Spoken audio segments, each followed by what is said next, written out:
మీ ఎలాంటి వ్యాపార ప్రకటనలకైనా వెంటనే మా ఛానల్ సంప్రదించండి. అందరికి నమస్కారం. నేను శిరీష. ప్రస్తుతం మనతో పాటు ఉన్నారు ప్రముఖ ఆధ్యాత్మికవేత్త బట్టిప్రోల విజయలక్ష్మి గారు. అమ్మతో మాట్లాడదాం. నమస్కారం అమ్మ. నమస్కారం అమ్మా. అమ్మ, ఈ జనవరి 25న రథసప్తమి, పైగా ఆదివారం, పైగా సూర్య జయంతి కూడా వస్తుంది. ముఖ్యంగా మరి ఇంత గొప్ప రోజుని మనం ఎలా వినియోగించుకోవచ్చు అంటారు? సప్తమి, రథ సప్తమి. సూర్యుడు రథం మీద వస్తాడని తెలుసు కదా. సప్తాశ్వరథమారూఢం ప్రచండం కశ్యపాత్మజం అని ఆయన శ్లోకంలో చదువుకుంటూ ఉంటాం మనం. ఆయన 7 గుర్రాలను ఉన్న రథాన్ని పూల్చుకుని దాని మించుని వస్తాడు. 7 గుర్రాలు ఏంటంటే మనకి 7 వారాలు, ఆదివారం నుంచి శనివారం దాకా గుర్రాలకి సంకేతంగా మనం వారాలు ఇప్పుడు అవి ఆది సోమ మంగళ చెప్పుకుంటున్నాం కదా. 7 వారాలు, ఈ 7 వారాలు 7 గుర్రాలు అనమాట ఆయనకి. అది ఆ వారాల గుర్రం మీద సూర్యుడు బయలుదేరాడు మన దగ్గరికి.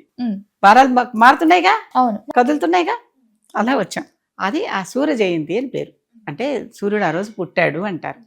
ఆ రోజు పుట్టినటువంటి సూర్యుడికి మరి సౌరం మతం పాటించే వాళ్ళు ఉన్నారుగా.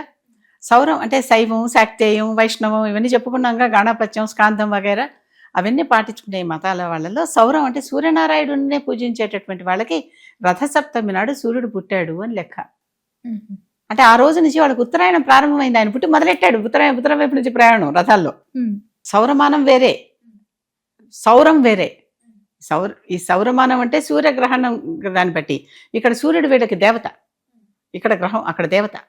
ఆ దేవతని వీళ్ళు పూజిస్తూ ఆ సూర్యుడు ఇవాళ నుంచి ఉత్తరం వైపు గమనం మొదలుపెట్టాడు కనుక ఈ రోజున ఆయన పుట్టినరోజు అని చేస్తున్నాం. కనుక ఆ రోజు వాళ్ళకి ఉత్తరాయణం అప్పుడు మొదలైంది. ఒక్కో మతం పాటించుకునే వాళ్ళకి ఒక్కో రోజు అని చెప్పా కదా. అలా ఆ మతం పాటించుకునే వాళ్ళకి ఆ రోజు వాళ్ళకి ఉత్తరాయణం ప్రారంభమైంది. మొత్తం మీద రథసప్తమికి అందరికీ ఉత్తరాయణాలు వచ్చేసాయి. కొంచెం ముందు వెనకాలగా అందరికీ ఉత్తరాయణాలు వచ్చేసాయి. ఈ ఉత్తరాయణం నుంచి అక్కడి నుంచి పుణ్యకాలం అన్నమాట. ఈ రథసప్తమి నాడు సూర్యారాధన చేయాలి. అంటే సూర్యుడు జయంతి నాడు సూర్యుడు పూజలు. దానికి ప్రత్యేకంగా ఈ ధనుర్మాసం అంతా చేసినటువంటి గొబ్బిళ్ళ సేకరణ ఒకటి చేశాం కదా. గొబ్బిళ్ళు పెట్టి పిడకల్లాగా చేసి వాటిని ఎండబెట్టి చక్కగా మాలలు గుచ్చి వాటిల్నే కుంపటిలాగా చేసి దాలి అంటాం, దాలిగుంటలాగా చేసి దాని మీద కుండ పెట్టి, కొత్త కుండ పెట్టి, కొత్త గిన్నె పెట్టి, లేకపోతే దానికి పసుపు కుంకుమలద్ది చక్కగా ఈ పొయ్యి చుట్టూ కూడా ముగ్గులవి వేసి, అవసరం వస్తే చక్కటి మంచి హోమంలో వేసే సమిధలు లాంటివే వేసి దాంట్లో పొయ్యి వెలిగించాక దాని మీద కొత్త గిన్నెలో, కొత్త కుండలో పాలు పోసి, ఈ మధ్యనే కొత్త బియ్యం వచ్చి ఉంటాయి సంక్రాంతికి, ఆ కొత్త బియ్యం దాంట్లో వేసి పాయసం సూర్యుడి సమక్షంలో ఉండాలి. అంటే ఎండ వచ్చే చోట బయట పెరట్లోకి వెళ్ళి అక్కడ పెట్టుకుని చేయాలి. ఇదివరకు కొంతమంది చక్కగా పొలాల్లో కూడా తీసుకెళ్ళి చేసేవాళ్ళు, లేకపోతే గుళ్ళల్లో చేసి అలాంటి చోట పెట్టి ఈ ప్రసాదాన్ని చేసి, ఈ చేసినటువంటి ఈ ప్రసాదాన్ని తర్వాత ఆ రోజున ఏమీ అహింస, ఎవరికి దేనికి కత్తులు పెట్టి వాడద్దు అనేటటువంటి దాని మీద ఒక ఆచారం ఏంటంటే, ఇది ఆచారమే ఏంటంటే, ఏ కూరని కత్తిపేటలతో కానీ కత్తులతో కానీ కొయ్యరు. అందుకని చిక్కుడుకాయలు తీసుకుని, చిక్కుడుకాయలు గోరు ఉంటే చాలు తీస్తాం, బొలు చేసుకోవచ్చు. ఆకుకూరలు, చిక్కుడుకాయలు వీటికి కత్తుల కర్ల మనకి ఇలా తుంపేసుకొని చేసేసుకోవచ్చు. కనుక వాటితో అటువంటి ఆకుకూరలతోనూ ఈ చిక్కుడుకాయలతోనూ వంట వండుకుని ఆ రోజు భోజనాలు అనమాట, పప్పు కూర అలాంటి వాటితోనే చేసుకుని ఈ చేసినటువంటి ఈ ప్రసాదం ఉందే, సూర్యనారాయణమూర్తి ఎదురుకుండా ఆవు పేడ పిడకల మీద చేసినటువంటి పాలు బియ్యం వేసి చేసిన కొత్త బెల్లం వేసి చేసినటువంటి ప్రసాదాన్ని చిక్కుడాకుల్లోనే పెట్టి, అంత చిక్కుడే ఆ రోజు చిక్కుడాకుల్లో పెట్టి దేవుడికి నైవేద్యం పెట్టడం. చిక్కుడుకాయలు 2 చిక్కుడుకాయలు తీసుకుని, చక్కగా గింజలతో ఉన్న చిక్కుడుకాయలు ఉంటాయి కదా, వాటికి అటొక పుల్ల ఇటొక పుల్ల గుడిచి ఒక స్క్వేర్ లాగా చేసి దాన్ని రథం అంటాం. అలా 7 రథాలు చేసి చక్కగా 7 రథాల మీద 7 చిక్కుడాకులు పెట్టి, ఆ చిక్కుడాకుల్లో ఈ వండిన పాయసం ఉంది కదా, కొంచెం ప్రసాదం పెట్టి దేవుడికి నైవేద్యం పెట్టి అది మనం తింటాం. ఆ రోజున చేసే స్నానానికి కూడా ఒక ప్రత్యేకత ఉంది. ఆరోగ్యాన్ని ఇచ్చేటటువంటి స్నానం అది. సూర్యుడిని అర్కుడు అంటాం. జిల్లేడు చెట్టుని అర్క వృక్షం అంటాం. అర్కం ఆ మొక్క పేరు అర్క.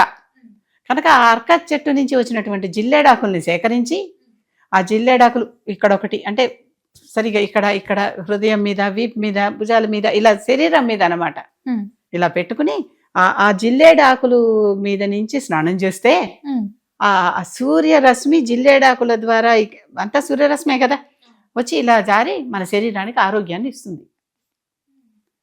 జిల్లేడాకులు దొరకకపోతే రేగాకులతో చేసేవాళ్ళు ఉన్నారు, అవి లేకపోతే చిక్కుడాకులతో చేసేవాళ్ళు కూడా ఉన్నారు. అంటే అవకాశాన్ని బట్టి ఇవి మనకి ఆ రోజున వాడదగినటువంటి పత్రాలు, వాడదగినటువంటి పత్రాలు. వాటిలతో స్నానం చేసి పొద్దున్న లేచాక రథసప్తమి స్నానం, సూర్య నమస్కారం, రథసప్తమి స్నానం, సూర్యుడి సమక్షంలో ఆవు పేడ పిడకల మీద ఆవు పాలతో కొత్త బియ్యంతో వండిన పరవాన్నం, అన్నం పరవాన్నం, దాన్ని మళ్ళీ సూర్యుడి రథాలలాగా చిక్కుడుకాయలు, 2 చిక్కుడుకాయలు అటో పుల్ల ఇటో పుల్ల గుచ్చితే ఏమైపోయింది? రథంలాగా అయిపోయింది.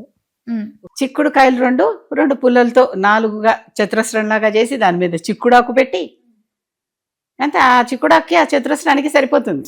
అవును. దాంట్లో కొంచెం చెంచాడు పరమాన్నం తీసి దాంట్లో పెట్టి ఇదంతా దేవుడికి, సూర్యుడికి, దేవుడు అంటే ఆ సూర్యుడే, నైవేద్యం పెట్టి ఆరోగ్యాన్ని ఇవ్వమని కోరుకుంటూ చక్కగా ఆరోగ్యాన్ని ఇచ్చాక ఆ రకమైన ప్రసాదంతో మొట్టమొదట ఆ రోజు ఏమన్నా తింటాం మొదలు పెట్టడం అనమాట. అది పద్ధతి. రథసప్తమి నాడు మనం చేసేది ఇది. ముఖ్యంగా చిక్కుడుతో ఉత్తరాయణం మొదలైంది.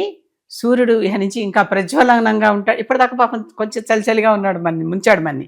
ఇక నుంచి వేడేస్తున్నాయి కదా, రాబోయేది వేడికాలమే కదా, కనుక ఇక మంచి ఎక్కువ ప్రజ్వలంగా ఉండేటటువంటి దిశలోకి వెళుతున్నాడు.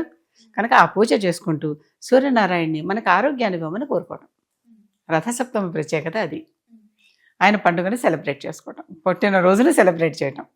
అమ్మ, ముఖ్యంగా మరి ఆ రోజు ఎట్లాంటి శ్లోకం పారాయణం చేయొచ్చు అంటారు? సూర్య కవచం ఉందమ్మా. కవచం అంటే ఏంటంటే, నా శరీరంలోని ప్రతి అంగము సూర్యుడిలోని ఒక భాగము నన్ను రక్షించుగాక. అంటే ఇప్పుడు చెప్పాం కదా, నీకు అన్నం పెట్టేటప్పుడు ఆవిడే అన్నపూర్ణ, నిన్ను సంరక్షించేటప్పుడు ఆవిడే విశాలక్షి, అంతే కదా, అవునా? నీకు చదువులు చెప్పేప్పుడు ఆవిడే సరస్వతి, డబ్బులు ఇచ్చేప్పుడు ఆవిడే లక్ష్మి, ఇన్ని చెప్తున్నాం కదా. అలాగే ఈ సూర్యుడు ఒక్కొక్కసారి ఒక్కొక్క నామం, అందుకే ద్వాదశాదిత్యులు అన్నాం. 12 మంది 12 రకాలు. ఈ 12 రకాల ఆదిత్యులని మనం ప్రార్థించుకుంటూ ద్వాదశాదిత్య స్తోత్రం ఉంది, అది చదువుకోవచ్చు. సూర్య కవచం ఉంది, అది చదువుకోవచ్చు. సూర్య కవచంలో ఏంటంటే, నా శిరస్సుని ఆ దేవుడు రక్షించుగాక, నా భుజాలని ఆ దేవుడు రక్షించుగాక, నా ఊరువులను ఆ దేవుడు అలా మన శరీరంలోని అంగాలన్నిటినీ ఆ దేవత రక్షిస్తుందని నమ్ముకుంటూ ఆ దేవతకి చేసే స్తోత్రం. ఆ సూర్య కవచం చదువుకోవచ్చు. చక్కగా దండకమే ఉంది, దండకం చదువుకోవచ్చు. ఎన్నో. ఆదిత్య హృదయం ఉంది, ఆదిత్య హృదయం చదువుకుంటే సర్వత్రా విజయం. ఆదిత్య హృదయం రావణ యుద్ధంలో మొదలుపెట్టే ముందర పాపం రాముడు కాస్త బలహీనంగా ఉంటే ఋషి వచ్చి ఇది చదువు కదా, ఆయన దేవుడు పూజ చేసుకుంటూ దుఃఖంగా కూర్చుంటే దేవుడు గురువుని పంపించి ఆ గురువు ద్వారా ఆదిత్య హృదయం తెలుసుకుని ఆదిత్య హృదయం చదువుకుని విజయం సాధించాడు. ఆదిత్య హృదయం ఇలాంటివి ఎన్నో ఉన్నాయమ్మా మన దగ్గర, లేనివి లేవు, ఎన్ని ఉన్నాయో. అసలు ఆదిత్య మండల సూర్యమండల స్తోత్రం ఉంది, చాలా బాగుంటుంది. అలాంటి స్తోత్రాలు మీకు తోచినవి చదువుకుని, లేకపోతే అంత పలకలేమండి, వినండి. శ్రవణం కూడా ఒక రకమైన పూజే కదా, భక్తే కదా. మనం కీర్తిచ్చినా భక్తే, శ్రవణం చేసినా భక్తే, పఠనం చేసినా భక్తే, మననం చేసినా భక్తే.